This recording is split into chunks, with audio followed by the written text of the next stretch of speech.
নমস্কার সবাইকে। তো আর একটা নতুন ভিডিওতে আপনাদেরকে অনেক অনেক স্বাগত।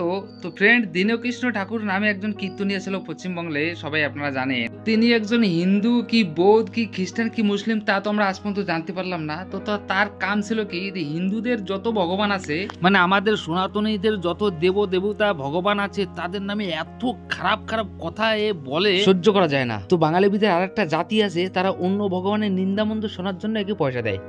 তো ওষুধটাকে আজ গণধোলাই করেছে পশ্চিমবঙ্গের লোক, ভীষণ খুশি সবাই।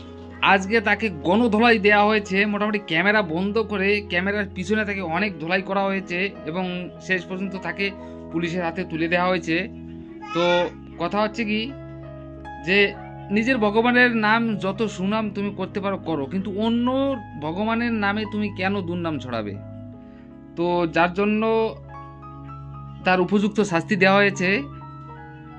তো সময় মতন যদি পুলিশটা যদি না আসতো তো বিরাট একটা অঘটন ঘটে যেত। তাই দীনকৃষ্ণ ঠাকুর যদি ভিডিওটা দেখতে পাও, প্লিজ এখনও তোমার সময় আছে, তুমি শুধরে যাও, তুমি তোমার ভগবানের নাম করো, জয় করো, কোনো দুঃখ নেই, কিন্তু তুমি অন্যর ধর্ম নিয়ে প্লিজ এরকম করো না। তো তোমার ওয়ার্নিং দেওয়া হলো, ওয়ার্নিং দিয়ে তোমাকে ছেড়ে দিচ্ছে পাবলিকে। একটা কথা বলতেছি, তুমি এখনো না হিন্দিতে ভাইরাল হও নাই, কারণ 80 কোটি লোকে এই ধর্মকে মানে ভারতে। তো হিন্দিতে তুমি তুমি যদি ভাইরাল হও, তো তোমাকে বাড়ির থেকে ধরে এনে কিন্তু তোমার নামে কি কি করবে তো সেটা তুমি জানো। হিন্দিতে তুমি এখন পর্যন্ত ভাইরাল হও নাই, খালি পশ্চিমবঙ্গের লোকই তোমাকে চেনে। তো এখনো সময় আছে।